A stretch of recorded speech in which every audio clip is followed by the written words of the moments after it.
Hello students, welcome to the study physics.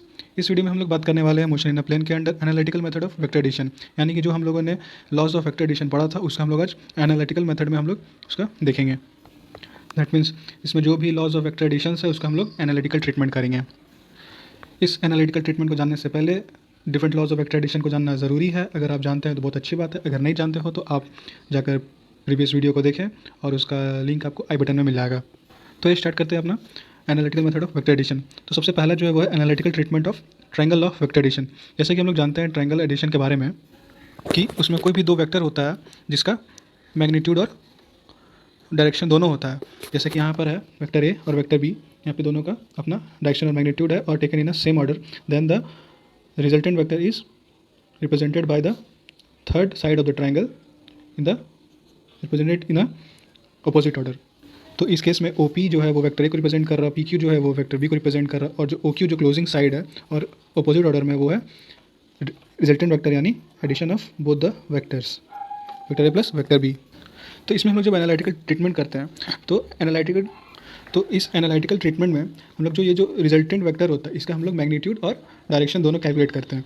तो इसका हम लोग जब मैग्नीट्यूड कैलकुलेट करते हैं तो इसके लिए हम लोग इसके लिए एक प्रॉपर एक राइट एंगल ट्रायंगल बनाते हैं। तो उसके लिए हम लोग क्या करेंगे, ये जो क्यू है, पहले ये जो ओ पी है उसको हम लोग प्रोड्यूस कर लेंगे इस तरह से एक लाइन, और क्यू से ओ पी जहाँ ये प्रोड्यूस हुआ है आगे तक एक पॉइंट तक इसका एक परपेंडिकुलर ले लेंगे क्यू से ओ पी पे। तो ये हो गया एक परपेंडिकुलर क्यू एन।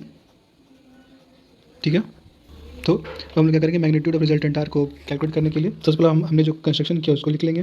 दैट जो इसका हमारा जो पहला कंस्ट्रक्शन था वो था Q N perpendicular to O P produced to N. ठीक है, ये जो ओ पी है उसको हमने आगे तक प्रोड्यूस किया एन तक और उस पर एक परपेंडिकुलर बनाया क्यू एन, और ये जो एंगल बनेगा क्यू पी एन वो हो जाएगा थीटा। तो ये जो हमारा ट्रायंगल है क्यू पी एन ये एक राइट ट्रायंगल बन जाएगा। तो हम लोग अब इसमें से साइन थीटा और कॉस थीटा का वैल्यू निकालेंगे from triangle P Q N.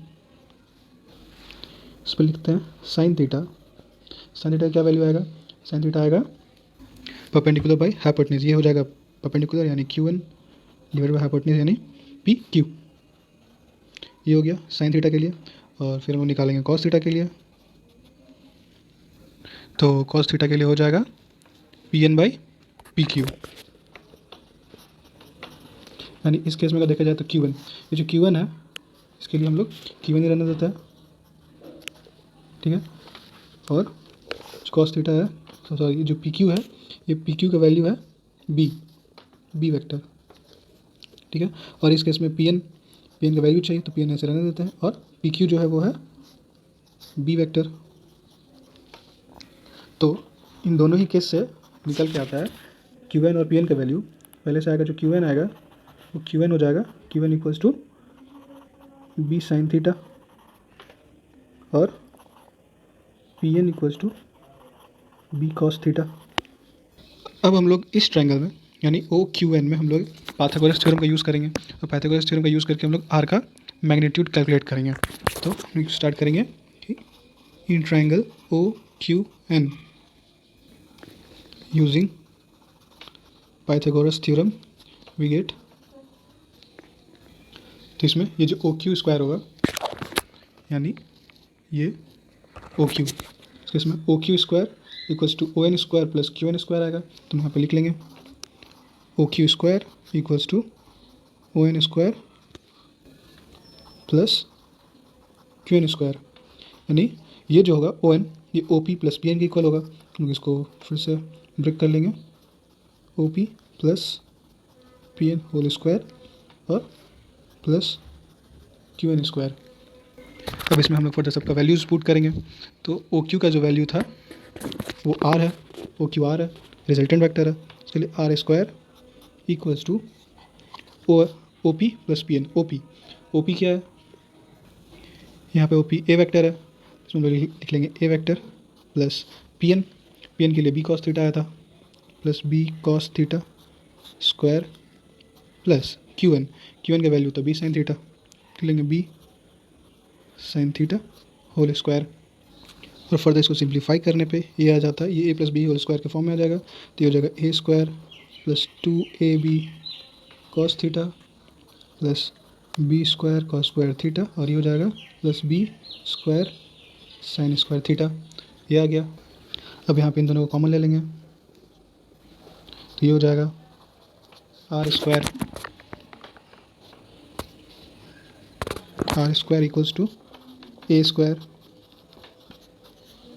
Plus B square sine square theta plus cos square theta plus 2ab cos theta.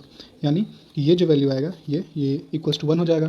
तो जब ये इक्वल्स टू 1 हो जाएगा तो हमारा जो आर स्क्वायर का वैल्यू जो आएगा वो आ जाएगा R square equals to A square plus B square plus 2ab cos theta. ये आ गया। ये हो गया मेरा आर स्क्वायर का वैल्यू। और फिर जब हम लोग इसका आर का मैग्नीट्यूड जब निकालेंगे, फाइनली जो हमारा जो आर का जो मैग्नीट्यूड आएगा वो हो जाएगा इक्वल इसके रूट के, यानी under root A square plus B square plus 2ab cos theta. और ये हो गया हमारा फाइनल रिजल्ट। ये हो गया मैग्नीट्यूड ऑफ आर। तो जब हमारा मैग्नीट्यूड आ गया तो हम लोग इसका डायरेक्शन भी कैलकुलेट कर सकते हैं कि वो किस डायरेक्शन में हमारा जो रिजल्टेंट आर है, जो वेक्टर है, वो किस डायरेक्शन में है। तो हम लोग देखेंगे इस फिगर में डायरेक्शन ऑफ रिजल्टेंट आर निकालने के लिए हम लोग निकालेंगे कि ये किस डायरेक्शन में है विद वेक्टर ए। तो इस वेक्टर इस एंगल को ले लेते हैं एंगल बीटा, यानी ये जो आर है वो एक बीटा डायरेक्शन में इंक्लाइन है ए से। तो अब इसका बीटा का वैल्यू निकालेंगे।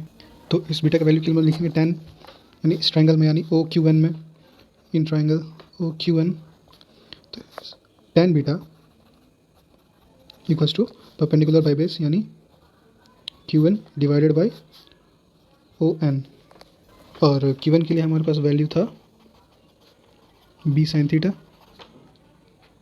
और पी एन के लिए वैल्यू था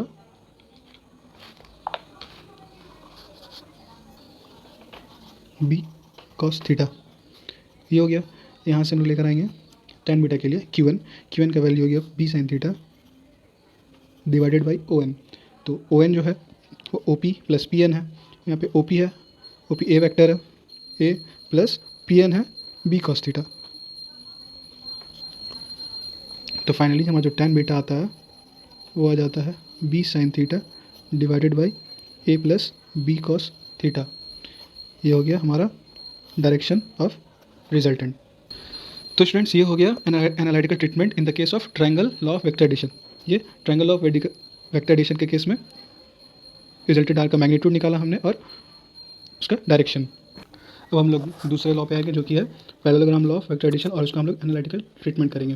तो according to the parallelogram law of vector addition हम लोग जानते हैं कि जो जब दो वेक्टर, जो ए वेक्टर और बी वेक्टर, जिसका दोनों का मैग्नीट्यूड और डायरेक्शन हो, अगर वो किसी पैरेललोग्राम के एडजेसेंट साइड्स को रिप्रेजेंट करता हो तो उसका जो रिजल्टेंट वेक्टर होगा वो रिप्रेजेंट होगा उस पैरेललोग्राम के डायगोनल से। यानी ये जो रिजल्टेंट आर हो जाएगा वो इक्वल हो जाएगा vector A plus vector B, यानी ये डायगोनल रिप्रेजेंट करेगा इन दोनों का वेक्टर का एडिशन। तो इसमें भी हम लोग इस आर का डायरेक्शन और मैग्नीट्यूड निकालने के लिए हम लोग एक कंस्ट्रक्शन करेंगे, यानी जो ओपी है हम लोग उसको एक प्रोड्यूस कर लेंगे एक पॉइंट तक, और एस से एक परपेंडिकुलर खींचेंगे ओपी पे एट पॉइंट 10। ये हो जाएगा। यानी हम लोग निकालेंगे, तो हमारा जो हम लोग निकालेंगे मैग्नीट्यूड ऑफ आर, उसके लिए हमारा जो कंस्ट्रक्शन है उसमें हो जाएगा S N perpendicular to O P produced to N. ये हो गया हमारा कंस्ट्रक्शन। और ये जो एंगल आएगा वो हो जाएगा थीटा। तो अब ये जो राइट एंगल ट्रायंगल बनेगा, यानी in triangle P N S, इसमें जो कॉस थीटा का वैल्यू होगा, पहले हम साइन थीटा का वैल्यू निकालेंगे। साइन थीटा इक्वल्स टू हो जाएगा S N by P S, यानी S N by P S, और जो कॉस थीटा का वैल्यू होगा वो हो जाएगा P N by P S, P N by P S. यानी इसमें से हमारा जो वैल्यू आएगा एस एन के लिए, एस एन इक्वल्स टू हो जाएगा पी एस साइन थीटा, और पी एस यहाँ पर है, ये जो पी एस है वो रिजेंबल करता है बी वेक्टर को, ये बी वेक्टर को रिजेंबल करेगा, और ये जो ओ क्यू, जो क्यू एस है वो ए वेक्टर को रिजेंबल करेगा, क्योंकि ये एक पैरेललोग्राम है और अपोजिट साइड्स इक्वल होता है। तो यहाँ के लिए जो पी एस होगा वो बी वेक्टर होगा, तो ये हो जाएगा B sine theta S N का वैल्यू। और इस केस में जो पी एन हो जाएगा वो हो जाएगा बी कॉस थीटा, यानी पी एस जो है वो बी के इक्वल है और कॉस थीटा। हम लोग जब पाइथागोरस थ्योरम यूज़ करेंगे in right triangle O S N, यानी using Pythagoras theorem in triangle O S N, in right triangle O S N, हम लोग को मिलेगा this O S square equals to O N square plus S N square, यानी ये जो ओ S square है इसको चेंज कर देंगे ओ एन को O P plus P N में, हो जाएगा O P plus P N square और प्लस एस एन स्क्वायर। तो हम सबका वैल्यूज डालेंगे तो ये आ जाएगा R square equals to O P है ए प्लस पी एन का वैल्यू है यहाँ पे B cos theta whole square plus S N है बी साइन थीटा, यानी बी साइन थीटा स्क्वायर। इसको सिंप्लीफाई कर लेंगे तो सिंप्लीफिकेशन के बाद ये ऐसा हो जाएगा A square plus B square cos square theta plus 2ab cos theta plus B square sine square theta. अब इसको एक साथ इसमें से बी स्क्वायर कॉमन ले लेंगे तो ये हो जाएगा A square plus B square sine square theta plus cos square theta plus 2ab cos theta, इसका वैल्यू हो जाएगा 1। A square plus B square plus 2ab cos theta, ये हो गया आर स्क्वायर का वैल्यू। और नॉर्मल जब मैग्नीट्यूड फाइनली आ जाएगा वो आ जाएगा A square plus B square plus 2ab cos theta. ये हो गया हमारा final magnitude of R in case of parallelogram law of vector addition. अब देखते हैं हम लोग डायरेक्शन ऑफ रिजल्टेंट आर। तो ये जो रिजल्टेंट आर है वो वेक्टर ए के साथ एक एंगल बना रहा है बीटा, और ये बीटा ही इसका डायरेक्शन होगा, यानी ये किस एंगल पे ये इंक्लाइन कर रहा है, तो वो हो जाएगा रिजल्टेंट आर का डायरेक्शन। तो हम जब ये ट्रायंगल ओ एन एस लेंगे इसमें हम लोग लगाएंगे tan बीटा का फॉर्मूला, और उसमें हम लोग कैलकुलेट पहले हम लोग देख लेते हैं हमारे पास क्या है। सबसे पहले हमारे पास है एस एन का वैल्यू, तो जो एस एन है वो है बी साइन थीटा, और जो पी एन है वो बी कॉस थीटा। अब हम लोग in triangle O N S इसमें हमारा जो tan बीटा का वैल्यू होगा वो हो जाएगा S N by O N, S N by O N. S N जो है ऐसे ही रख लेता है, और ओ एन जो है वो O P plus P N के इक्वल है, यानी O P plus P N, यानी हमारा जो tan बीटा हो जाएगा वो हो जाएगा एस एन जो है वो है B sine theta divided by O P है A plus P N B cos theta. तो ये हो गया हमारा इसका डायरेक्शन ऑफ रिजल्टेंट आर। अब चलते हम लोग कुछ स्पेशल केसेस देख लेते हैं। तो जो हमारा स्पेशल केस है उसमें जो फर्स्ट केस है उस केस में हम लोग जब रिजल्टेंट निकालते हैं, रिजल्टेंट तब जब दो वेक्टर सेम डायरेक्शन में हो, यानी जब दो वेक्टर सेम डायरेक्शन में होगा, यानी इस केस में इसका जो थीटा होगा वो 0 डिग्री होगा, सेम डायरेक्शन में 0 डिग्री होगा। तो जब 0 डिग्री होगा तो हमारा जो रिजल्टेंट का जो मैग्नीट्यूड होगा वो from the formula A square plus B square plus 2ab cos theta था। फिर थीटा जब 0 डिग्री हो जाएगा तो इस केस में जो A square plus B square plus 2ab cos 0 degree equals to 1 होता है, इसमें जब हम लोग 1 लगाएंगे तो हो जाएगा under root A square plus B square plus 2ab, और ये जो फार्मूला हो जाता है ए प्लस बी का होल स्क्वायर का फार्मूला हो जाता है, हो जाएगा under root A plus B whole square, that means A plus B के इक्वल। यानी यहाँ से पता चलता है कि जो आर होगा R equals to A plus B होगा, ये फार्मूला होगा कब, जब A and B acts along same direction. देखते हैं हम लोग case 2, when A and B are in opposite direction, यानी जब ए और बी अपोजिट डायरेक्शन में हो तो इसके बीच का जो ये डिग्री आएगा वो होगा 180 डिग्री। तो इस केस में हमारा जो रिजल्टेंट वेक्टर आएगा, सो इसका जो हम लोग मैग्नीट्यूड निकालेंगे, रिजल्टेंट का मैग्नीट्यूड वो हो जाएगा equals to under root A square plus B square plus 2ab cos 180 degree. यानी इस केस में जो कॉस 180 डिग्री होता है उसका वैल्यू होता है -1। तो इस रिजल्टेंट का मैग्नीट्यूड का वैल्यू हो जाएगा A square plus B square minus 2ab, that means ये जो आ गया फॉर्मूला ये हो गया A square minus B square का, सॉरी ए माइनस बी के होल स्क्वायर का। तो ये हो जाएगा ए माइनस बी, यानी फाइनली जो आर हो गया वो हो गया इक्वल ए माइनस बी के, यानी the magnitude of resultant when a and b are in opposite direction is the difference between the two vectors। और जो थर्ड केस होगा वो related to direction. Case 3, when two vectors acting at right angle to each other, यानी ये जो vector A और vector B हो, इन दोनों के बीच का जो एंगल है वो 90 डिग्री हो, तो उस केस में जो मैग्नीट्यूड होगा वो हो जाएगा A square plus B square plus 2ab cos 90 degree, और कॉस 90 डिग्री का वैल्यू होता है 0, तो इस केस में हो जाएगा सिर्फ A square plus B square R का, ये हो जाएगा मैग्नीट्यूड ऑफ आर। और जब इस केस में हम लोग जब डायरेक्शन कैलकुलेट करेंगे, यानी कि tan बीटा इस 90 डिग्री के लिए, तो tan बीटा का वैल्यू होता है B sine cos theta divided by A plus B cos theta, यानी यहाँ पे थीटा 90 डिग्री है तो हो जाएगा बी, सॉरी ये थीटा होगा सिर्फ,